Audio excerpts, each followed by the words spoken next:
کیا آپ جانتے ہیں کہ ایک سپہ سالار نے 100 سے زیادہ جنگوں میں حصہ لیا اور کبھی بھی شکست نہیں کھائی؟ آج ہم اس عظیم سپہ سالار کے بارے میں بات کریں گے۔ یہ تھے خالد بن ولید رضی اللہ تعالیٰ عنہ، جنہیں حضرت محمد صلی اللہ تعالیٰ علیہ وسلم نے سیف اللہ کا لقب دیا تھا۔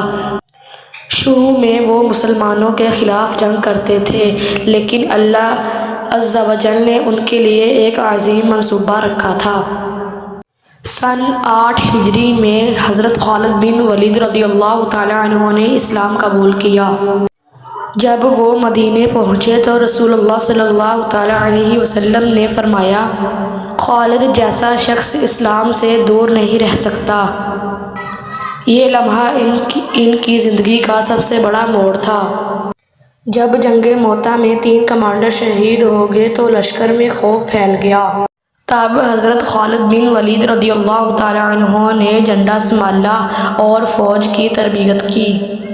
مسلمانوں کی تعداد 3000 تھی، مگر دشمنوں کو ایسا تاثر دیا کہ جیسے نئی فوج آ گئی ہو۔ واپس آ کر رسول اللہ صلی اللہ تعالیٰ علیہ وسلم نے فرمایا، خالد اللہ کی تلوار ہے، اور یوں انہیں ملا ہے سیف اللہ کا لقب۔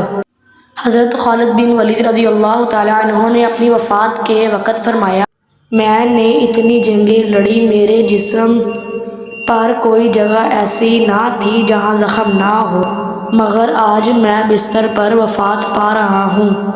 اور کہا کہ بزدل کی آنکھ کبھی نہ سوئے۔ ہمیں ان کی زندگی سے سبق ملتا ہے کہ سچی نیت اور مضبوط ایمان انسان کو ناقابل شکست بنا دیتا ہے۔ اگر آپ چاہتے ہیں اس طرح کے مزید واقعات ملتے رہیں تو اس ویڈیو کو شیئر کیجیے گا اور سبسکرائب کرنا نہ بھولیے گا۔